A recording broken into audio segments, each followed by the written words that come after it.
Hi everybody. Hi. Very nice to see everyone. Particularly people that have come from a distance. Thank you. Nice to see you. And that doesn't mean leave out the people from Liverpool, who I'm always pleased to see every day. I don't know whether it's reciprocated before. And to thank Ken for a great talk yesterday. Thanks, Ken. It's really hard to say so precisely the things that Ken said. Really excellent. And what a good exercise. What a nice chance to have the opportunity to spill the beans about yourself.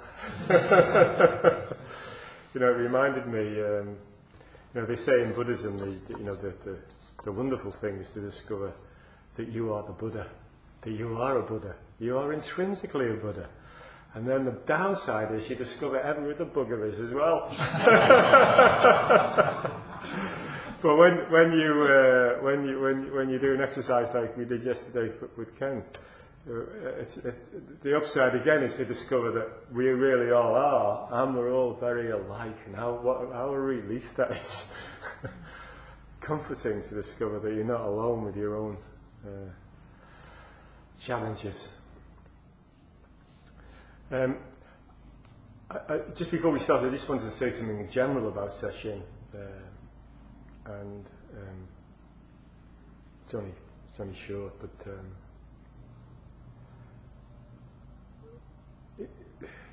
it's really hard to sum up what this practice is. I mean, later on I'll talk about Zen not being Zen, just to confuse myself and you. But the practice of Zen is essentially, as it's described traditionally, is to seeing into one's own nature. And then the question that would immediately arise for me then, if you were listening to me, is why would you want to see into your own nature? Well, what's the bonus? What's the benefit? And there are many answers, and one of them is that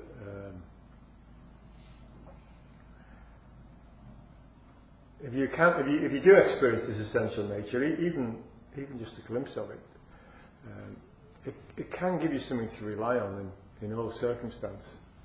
And there's not much that we can rely on in all circumstance. It's a really valuable thing, and Sesshin is one of the most effective tools for experiencing that your own nature, or authentic nature, or Buddha nature, or whatever you want to call it. And that's why Sesshin in Japanese, the essential meaning is to unite the mind. And I'm sure that you'll all be very familiar, this being the second day, how difficult it is to unite the mind, because what Sesshin does is it kind of sets up two different aspects of our own being, which is our small, separate ego self, against our bigger, expansive, all-inclusive big self. And in the first few days, the small self definitely wins, usually. And thoughts of why I'm doing this, and I'd like to go home, and all those kind of things can arise. But it's if you stick it out, it's a kind of longish battle, and finally, hopefully by the time we leave, the battle is at least drawn. Isn't necessarily won. And that's in a way why Sesshin is hard, because if it was easy, I think we've all experienced that when things are easy, circumstances are easy, we don't really learn a lot from them. And the challenge really of Sesshin is to overcome that resistance that we all have. And in doing that, one of the other benefits of doing Sesshin is that I think we do build up some strength out of it to deal with difficult circumstances when they arise in the rest of our lives. I think we do build up some sense of our own power, if you like. And then the final thing I just wanted to say about Sesshin and Zazen is in line with what we've been talking about in this this wonderful title that Ken came up with for this session, is that it's an odd paradox, but when we sit in Zazen, we're kind of stuck in one spot, you know, and we choose to lock ourselves in physically, and yet the whole business of Zazen is to embody a sense of unfixedness. So we're not fixed. We may be physically fixed, but the whole intention of it is to be unfixed, so that, you know, whatever arises, we don't engage with it, and we don't get stuck. And this unfixedness is what I wanted to talk about later, and it's very much to do with when your thoughts are tied, you spoil what is genuine. So this unfixedness is about having kind of a free-thinking way of being. But what I wanted to do today, which is, gosh, did that suddenly go louder when I go? I'll get this. This is unplanned, and it came out of the idea, really, the whole point of this session about finding ease on the way, and also comes out of something that I'm kind of stuck in my mind. I don't know if anybody saw it. There was a program about creativity, about what encourages creativity. And it was really good. And one of the things it said that stops creativity is functional fixedness. Functional fixedness. That was the phrase they used. Functional fixedness stop creativity. And I'm sure we all know what that functional fixedness is. When we get into a groove that we're happy with and we don't change it. So the plan is to try and be a little less functionally fixed. And so I was just serendipitously reading this, and it kind of gelled with me in terms of the general sense of what Ken was talking about yesterday. And it's one of my favourite poems, and I completely forgot it. And I don't know whether you're familiar with it, but I'll read it to you. It's a nice story, that's why I like it as well. So it's less serious, it's a nice story. So it's called Seijo's Soul is Separated, and it's from The Gateless Gate, which is a Mumonkan. And this is a commentary by Koan Yamada. And the case, you know, which is the koan, it's just one line. Gozo asked the monk, Seijo and her soul are separated. Which one is the true Seijo? And I'll just read you Mumon's commentary. Mumon's a rascal. He's always. This is the guy who made this collection, I think, in the 11th or 12th century, was it? 13th century, yeah. I'll say something about it after the commentary, but the commentary doesn't bear that much to my mind on the koan, but I'm not Mumon. If you realize the true one is this, you will understand that getting out of one shell and entering into another is just like a traveller staying at an inn. If you have not realized it, don't rush about wildly. When earth, water, fire and wind are suddenly about to decompose, you will be like a crab which has fallen into boiling water and is struggling with its 7 arms and 8 legs. At that time, don't say, I didn't warn you. So Mumon's saying, you know, unless you've realised the truth of which is the true Seijo, which is the true you,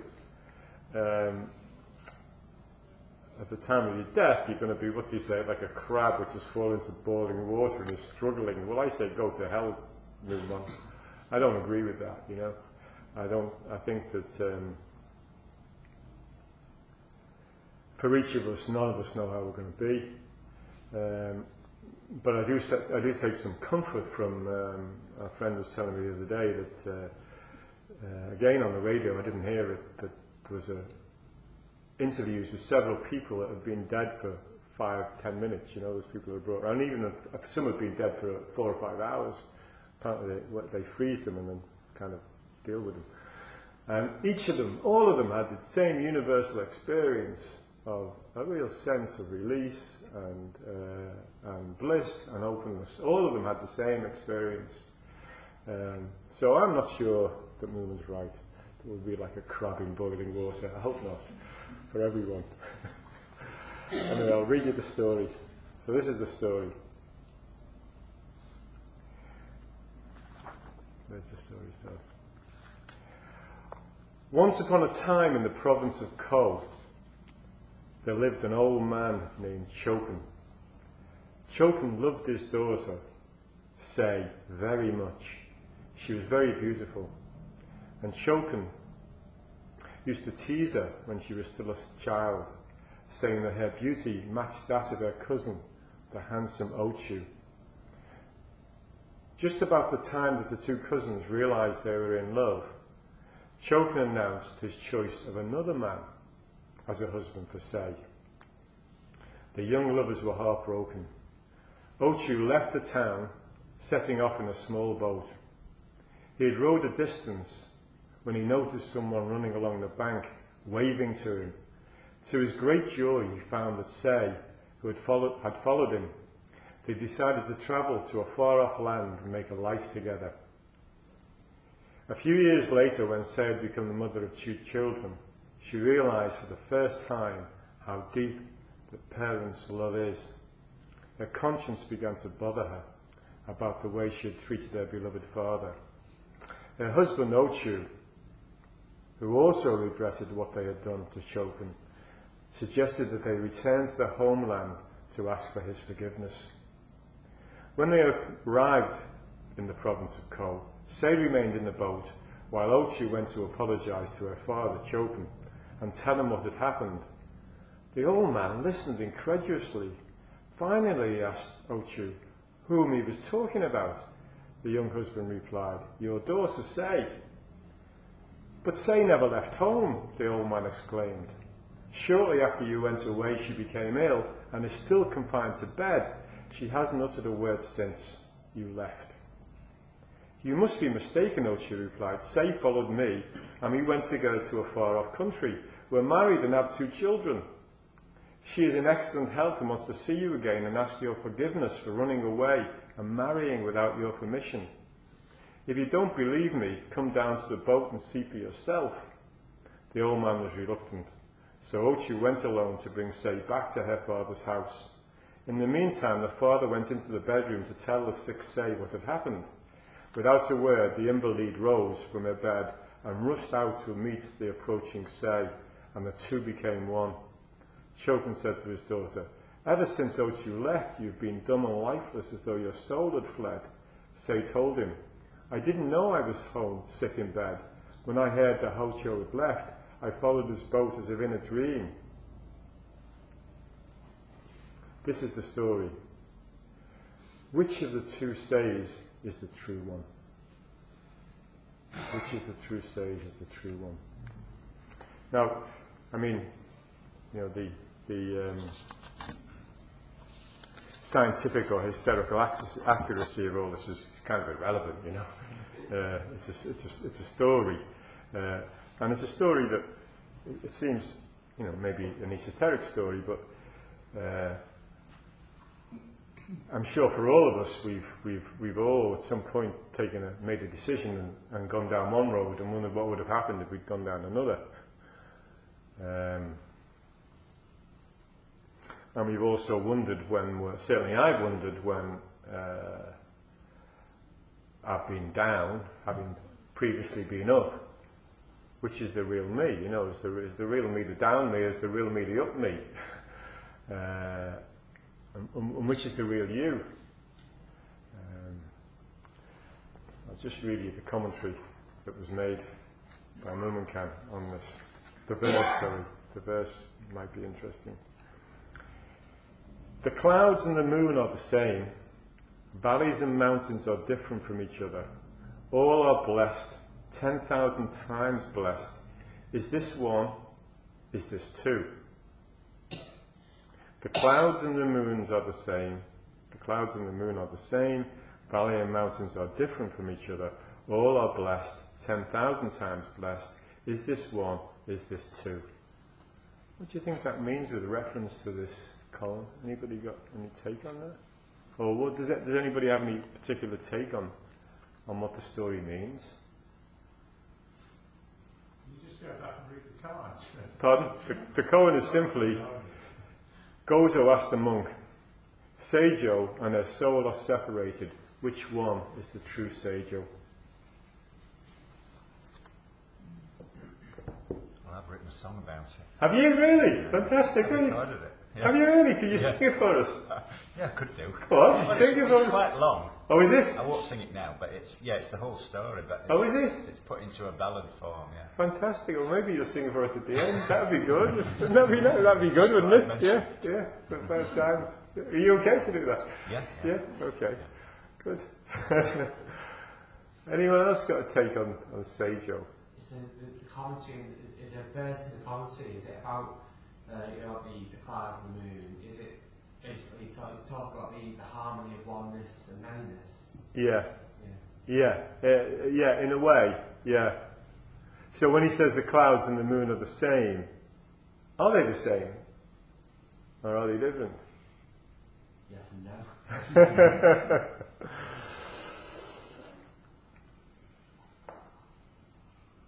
I'll tell you what I've written. Go on, sorry, I'm jumping in. Let somebody else have a go. What do you think? The clouds and the moon are the same. Valleys and mountains are different. How can that be? He's turning it on. Pardon? He's turning it on its head. Valleys and mountains are obviously the same thing. Yeah. And they can't be without one another. Can't have a valley without mountains on the other side. Yeah. What about clouds and moons, though? You never cloud without a moon, couldn't you? Obviously not the same. But isn't it just meaning that the moon is shining on the valleys and the hills and everything, and the clouds also? That's a nice image. Yeah, I see why you wrote the song, but it's not the usual interpretation, but it's a nice image.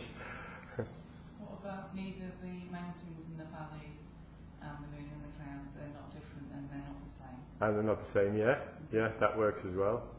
Yeah. Both and. Pardon? Both and, yeah, yeah. This is really important in terms of the koan, and really, for me, really important in our own lives, because these things only have any meaning for me if I can kind of reference some of my life, otherwise they're... But... Is the essence the same but the form is different? The essence is the same but the form is different, yeah, good. That's kind of getting to the nub of it, yeah. So, the clouds and the moon are the same. So, traditionally, in Zen speak, it's a differentiation is nothing but equality. They appear separate, but essentially, they're manifestation of one essential nature. So, they appear different, but the manifestation of one essential nature. Now, valleys and mountains are different. That's the other way up. That's called equality is nothing but differentiation.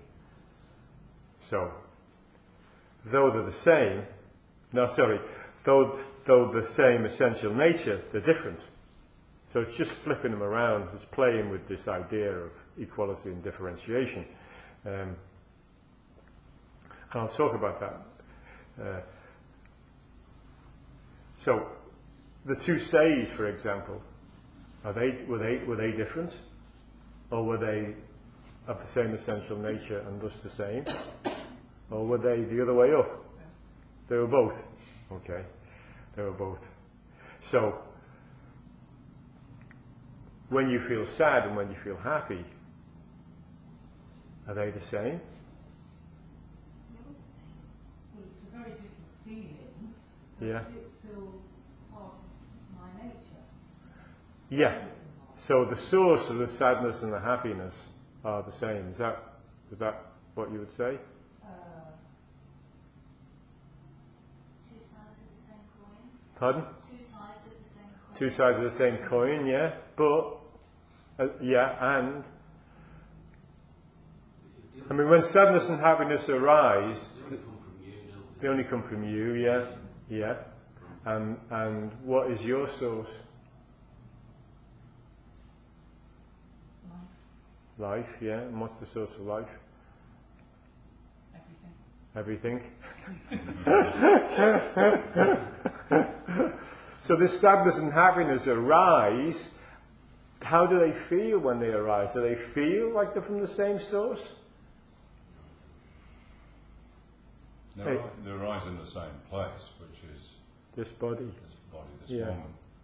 But they feel, from my experience, they feel really different. I mean, when you're happy, you're happy, and when you're sad, you're sad. And if you were, when you were sad, if you thought you might become happy, you wouldn't really be sad.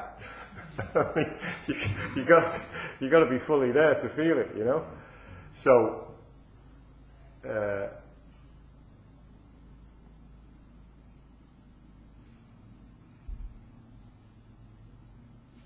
So what does that say about your approach to sadness and happiness? What does that mean?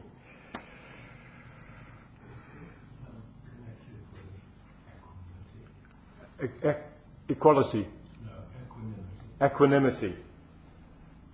Can you say more about that? The mind perceives all things in a similar way. Yeah. And achieves some kind of balance in spite of apparent differences. Okay, and what or who achieves this balance? The mind. Whose mind? My mind. Okay. For me, if I'm sad, Yeah. Pardon? For me, if I'm sad, Yeah. it's appropriate to, if something's made me sad, a situation, the loss of a loved one, or some event that's caused me to be sad, it's the only appropriate response, and I've got to give it that response, and to deny it and wish it away. Yeah. Is, if I cry over my father's death, then that's not cry over my father's death. If I say, I want the sadness. Yeah. It's silly to sort of do that because you've got to do that. Yeah. I agree, but I think for most of us we don't think of them as being equal. So when we say the clouds and the moon are the same, in that line of the verse we're saying that sadness and happiness are equal. And I think most of us don't experience them as equal. We experience one as being unfair and the other as being, good luck, or our due, depending on where we're at. And then valleys and mountains are different. That's saying, sadness and happiness are different, and yet they come from the same source. So I suppose what I'm trying to arrive at is that our natural tendency is to differentiate between good and bad. But as far as the universe is concerned, they're equal. But as far as we're concerned, and it's absolutely real, they're not equal. We're really sad when we're sad, and we're really happy when we're happy. And if either intermingled, we wouldn't be particularly one or the other. And yet, I think all of us, certainly I do, can feel a kind of sense of failure or disappointment or inadequacy when I'm feeling sad. This isn't my experience yet, but is it possible if you have a strong enough realisation of your nature to allow the space for both without preference? For sure, yeah. I mean, you've all heard of that story where, somebody was in with Maezumi Roshi who'd had a terrible bereavement and started to cry, and Maezumi Roshi burst into tears as well. And she said, I thought Zen teachers didn't cry. He said, well, I'm not going to cry now. When will I cry, So there are absolutely appropriate times to feel able. But it's true, isn't it? I mean, for me, don't we resist? Isn't there a sense of resistance about these opposites? I mean, I had a great kind of realization the other day that, it's not a great realization. For me it was. It's a kind of relief that, a sense of meaninglessness can only arise if you've had a sense of meaning. One doesn't come without the other. So, you know, if you're an out-and-out nihilist, it's just a one-sided view. And if you're an out-and-out person who thinks that, you know, everything has meaning, that's also a one-sided view. Both sides are stuck. Do you think, it just occurred to me hearing that, is there a shade of meaning where he's talking, you know, the moon is often a symbol of enlightenment or realisation, and the clouds might be delusion? Is he talking about those? I don't think so. I think he's simply using the two examples. I mean, it's a bit confusing, as Alistair pointed out. You know, you can't have valleys without mountains, but you can have clouds without the moon. I think it's just as simple as that. But the last line is really nice. The last line of the verse is, all are blessed, 10,000 times blessed. Is this one or is this two? So he says all are blessed, 10,000 times blessed. What does that mean? Is that a reference to the 10,000 things? Yeah, they use 10,000 as a way of... for everything, yeah, for everything. So, all are blessed and 10,000 times blessed. Is it like what Ken was saying yesterday, that ultimately everything's okay? Yeah. It's like all things will be well and all manner of things will be well. That, you know, everything is blessed. Praise to all, if you like, if you're, you know, in church, praise to all. What else is there to search for? If everything is blessed, what else is there to search for?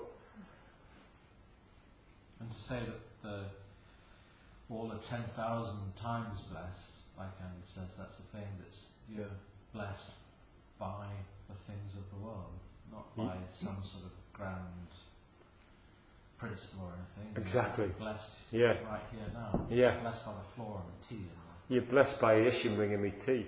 Yeah. Blessed by everything, yeah. So if you're blessed by everything, and that includes happiness and sadness, of course. And so what strikes me is that as you say, the small self, the ego, still says, "But that's all very well, but that's not enough." Yeah, it's not enough. It's no. not enough that everything is blessed. No. I should be more blessed. Yeah. Well, I think you should, John. You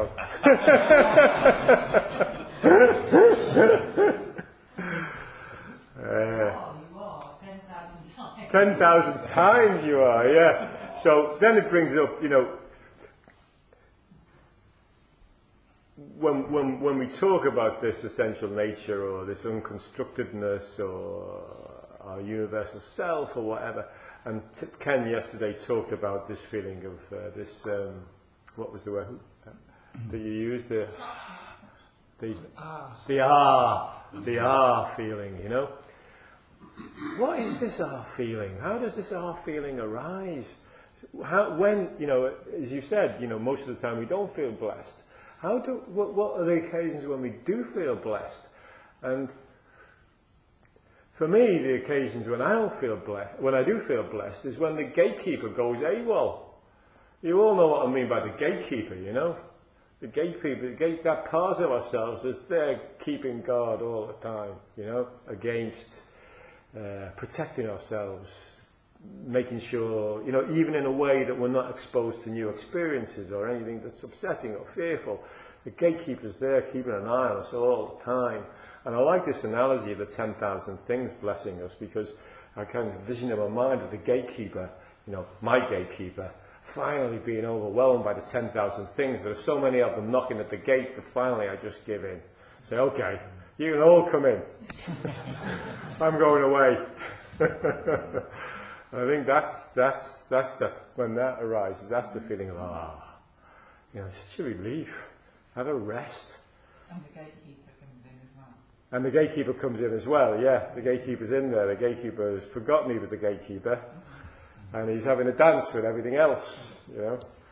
And they're all fine. They're all fine. So what does this mean about, let's get back to Sei, and the two Seis. One was at home, sick, upset, sad. The other one was out there, leading a good life, happy. Do you recognize yourself in there?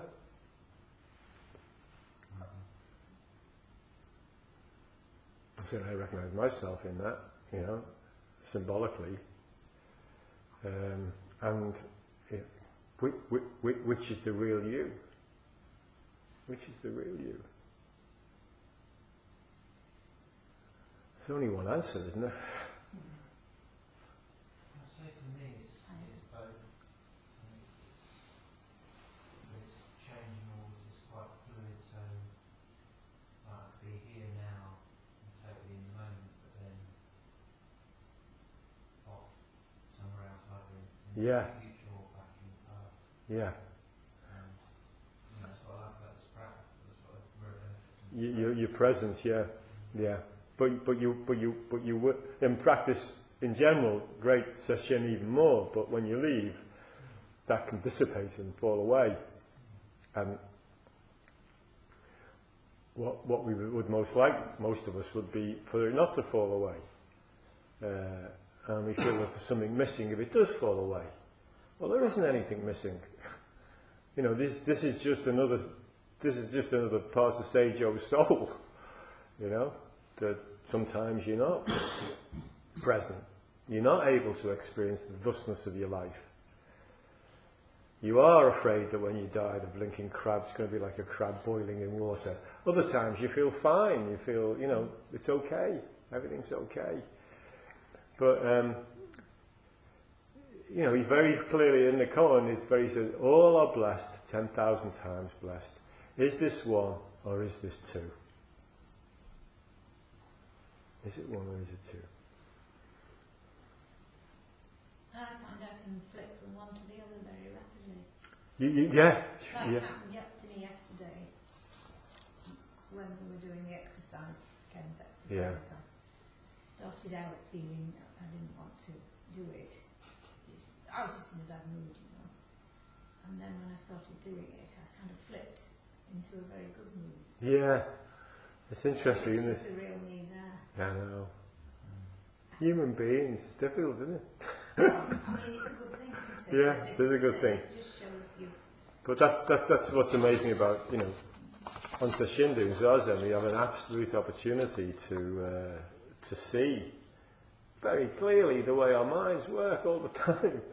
Constantly changing, constantly having different perspectives, moods change, passion changes, and they can all go on in one 30-minute sit. So it's kind of nice to know that that's the way it is in a way. We don't have to fight it or resist it, and if we do, then as Ken said, we've got a lifelong lawsuit which we're never going to win.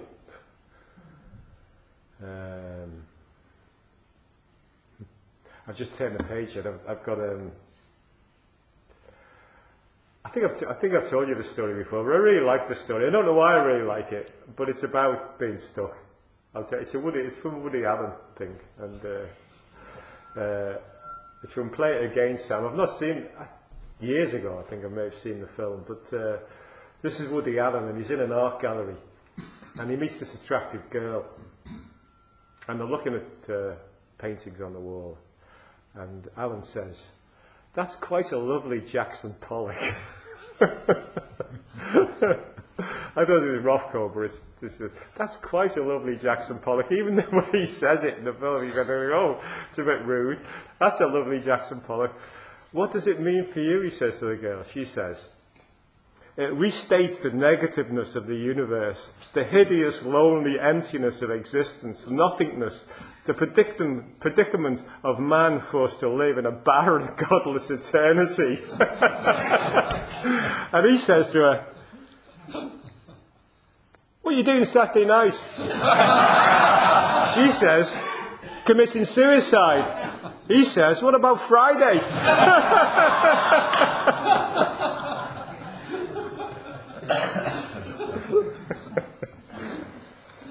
I don't know why. It's just such an example, for us all, really. There's this poor woman, stuck in her negativity, stuck to the point of suicide, and all Woody Allen is interested in when she tells him is her body. He can't think of anything else. He doesn't even listen.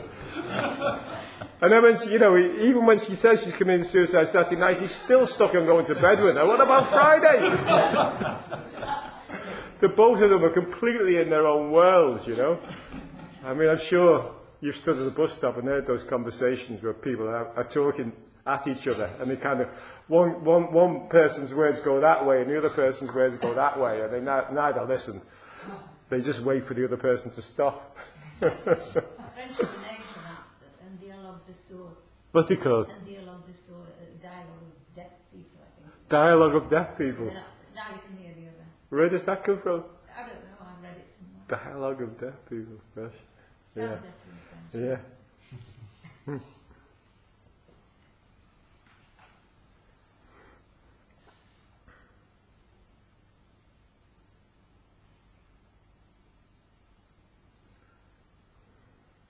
So what do you think about Seijo?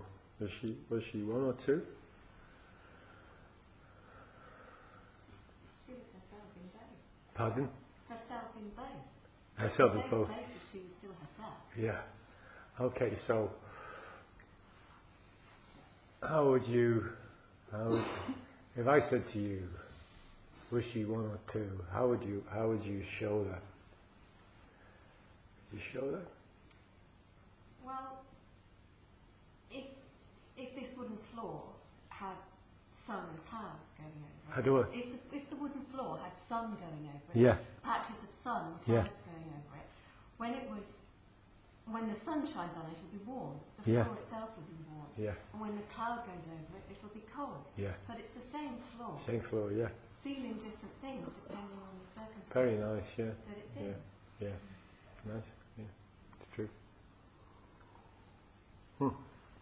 And the other interesting thing, which then throws it all into confusion, is that the floor is also moving. It mightn't look like it's moving, but it is. Slowly that floor is moving. So even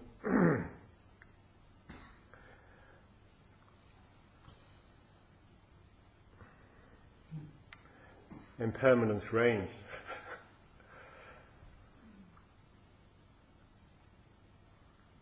So either could be her, couldn't it? Either state. Either state could be, or both states could be, yeah. And I'll say, yeah. And the reason I keep asking you that, sorry, either one, yeah. And the reason I keep asking you that is because even my experience anyway with working on this koan, and maybe you have a different experience going, with different teachers have a different response. Some teachers say the real Seijo was, they'll cry, or they'll be happy, that. And other teachers will kind of hug themselves, There was only one Seijo. So it's a very, and I think that the whole thing manifests, our dilemma as human beings of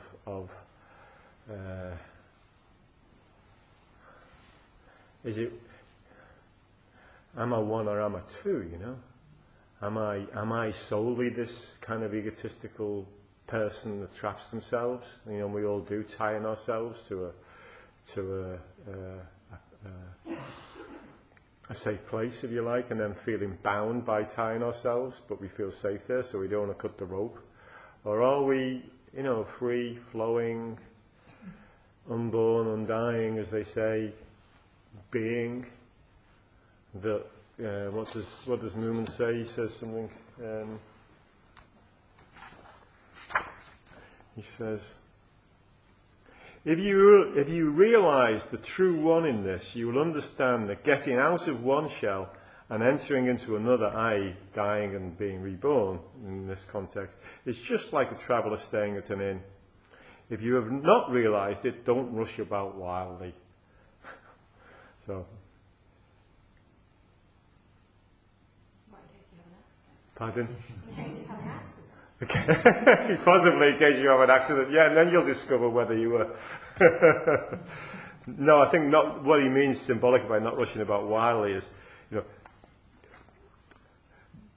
being where you are right now is the trick to understanding this place, and not be running all over the place trying to find an answer, which is as you know, as we say in the sutra, is always immediately under your feet. Is it about trying to please other people as well? Yeah, there could be certainly something in that. Yeah, I mean, Seijo, who tried to please her dad by staying at home, was a miserable, poor soul. Yeah. The Seijo that pleased herself and went off was guilty, felt guilt in the end. So those of us who try to do both. Pardon? So well, if you try to do both, perhaps you can actually feel completely divided. Yeah. And until something happens to bring that togetherness, a level of understanding. Sure. That, yeah. Hey, what am I doing here? Why am I not there? Why am I doing this? And if you can find a level of understanding, it's lovely, but equally, what this koan also is about is that whatever action you choose, whether it feels, whether it's what you wanted to do or not wanted to do, each action has consequences, even the thing that you wanted to do. Everything has consequences. So, to have taken an action and be leading your life in a particular way and being regretful about it is only because you haven't gone the other way and experienced the consequences of going that way. We tie ourselves in so many different knots in terms of our own sense of being complete, if you like. For me, it's rather like the difficulty in making decisions. Yeah. It's like the potential, before you've made the decision, before I've made the Yeah. decision.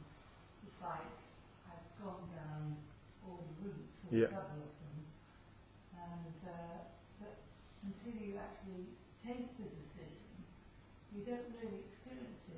You don't. You have to jump off the pole in the end. Yeah, it's true, and you can have all kinds of imaginings and worryings about what will happen.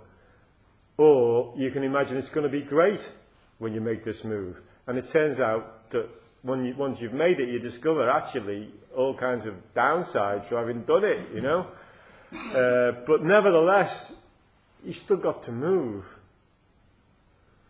And then the question arises, how do you make a move when you're blocked by fear? And the thing about fear is that it doesn't lessen with thought. It just doesn't. I mean, I haven't got my raksu with me, but I choose. I've written on the back of my transmission raksu, what's it? Hindrance in the mind. No hindrance in the mind, therefore no fear.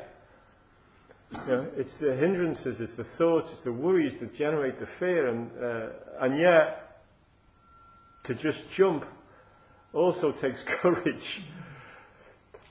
I'm not putting a downer on life, I'm just kind of saying that for all of us it's difficult, there isn't any easy way to suddenly fly being free other than embrace the fact that this is the reality of being alive. You just have to take the consequences. Yeah, you take the consequences, you take it on the chin. And just like when we said when you're sad, and when you're happy, you're happy.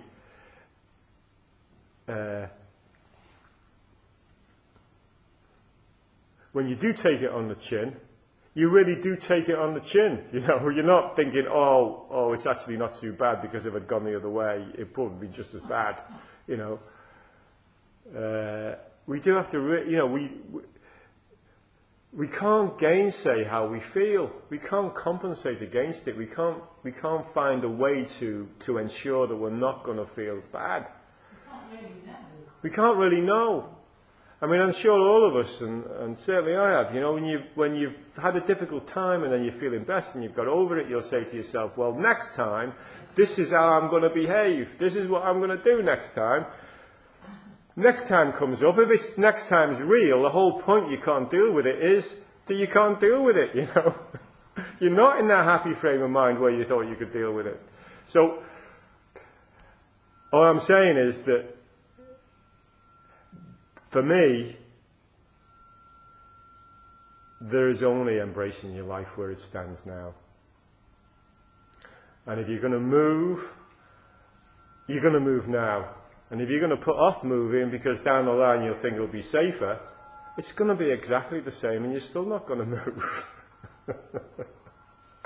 So, don't fool yourself. And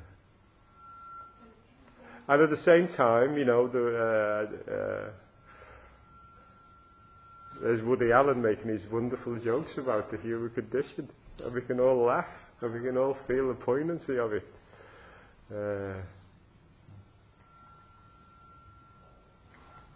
One thing that really shone out to me from that story was the power of choice. Power of choice, yeah. Yeah, and to me, that's one of the things that makes being given a human birth so valuable, is that we always have that power to choose. Sure, yeah. Yeah. And we can easily forget that, I think, that we really do have choice, yeah. Thank you. One of the things that occurs to me at the story is how it's also to do with how we can never be known by another person. So when you know somebody even very closely, you always feel, well, yeah, you know me, but you don't know all of me, and even. And then you look into it, and you don't know yourself even, I suppose you could say. But I think that's partly what it's talking about, because the other two characters, a father and a husband, both think they know who she is. Yeah, really good point. Yeah, they do, don't they? Yeah. And they want her to be this way. She's the mother of my two children. She's my daughter. She's this. Yeah. And when we are, with somebody even very close, we know that they don't really know us, and conversely, we probably don't know them, but we think we do, and so we have somebody in a box, don't we? Yeah. And that exercise that Ken arranged yesterday was brilliant, wasn't it? I mean, how did it feel to be you? How interesting to want to hear to somebody else and to say it yourself, because we don't really get that chance to. I didn't, because nobody picked me. Oh, God. Well, I would have picked you. Yeah. Even if it was only for your ears, I would have picked you.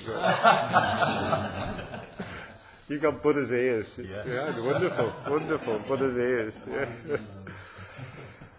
Why don't we finish with your song? That would be fun.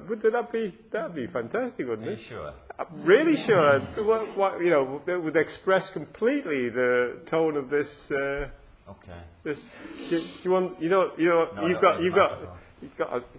Gordon's got a throat box like her, so we don't need a mic.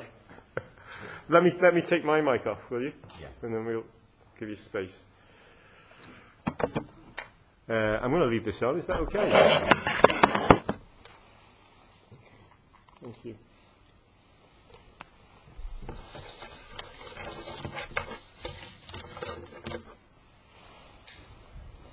It's saw the wealthy merchant man and Mary his daughter fair. She fell in love with her neighbour John, and he vowed he would marry her. And he vowed he would marry her.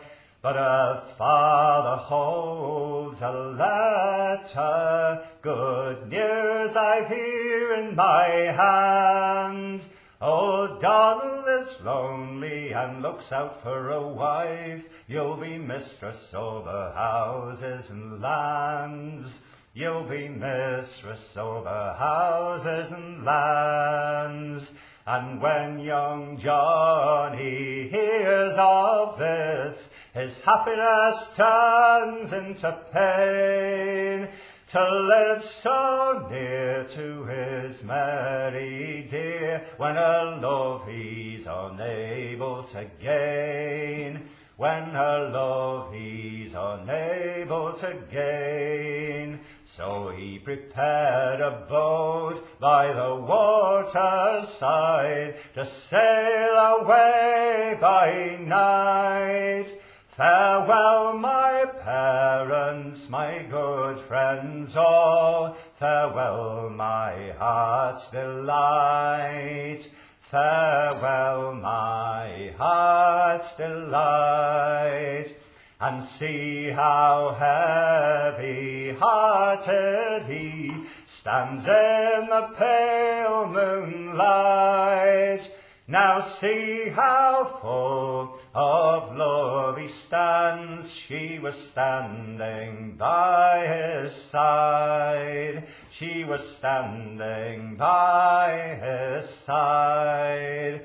So they sailed away to a north country where no one could do them wrong. Soon with 2 fine children, the pride of their hearts, no love more deep or strong. No love more deep or strong. Then Mary said unto John one day, we have caused my father to mourn, and our happiness comes at his expense, and now we must return, and now we must return. And Johnny knocks upon her father's door, saying, I've returned again. You're welcome here after all these years. And his tears fell down like rain. And his tears fell down like rain. What made you leave so hastily to sail across the sea, leaving Mary, my daughter, sick here in bed, dying for the love of thee, dying for the love of thee? And Johnny pushed past him into the house. What can the old man mean? And there lay Mary, wasted and pale, the sheets so cold and clean, the sheets so cold and clean. And slowly, slowly she got up. They could only stand wild-eyed. Then Johnny arose and took her by the hand, and he led her to the waterside, and he led her to the waterside. And Mary, his wife, she steps from the boat, seeing them all draw near. Johnny said, which is the real one and which is the ghost? And who is my Mary dear? And who is my Mary dear? Then Mary the daughter and Mary the wife, towards each other they go. Meeting and embracing, they melted into one, like streams that mingle and flow, like streams that mingle and flow. Fantastic!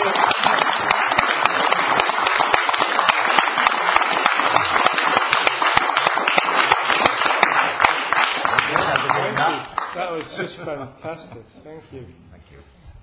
What a strange, serendipitous thing. It is. Yeah. Strange, yeah. Wonderful. Yeah. Thank you.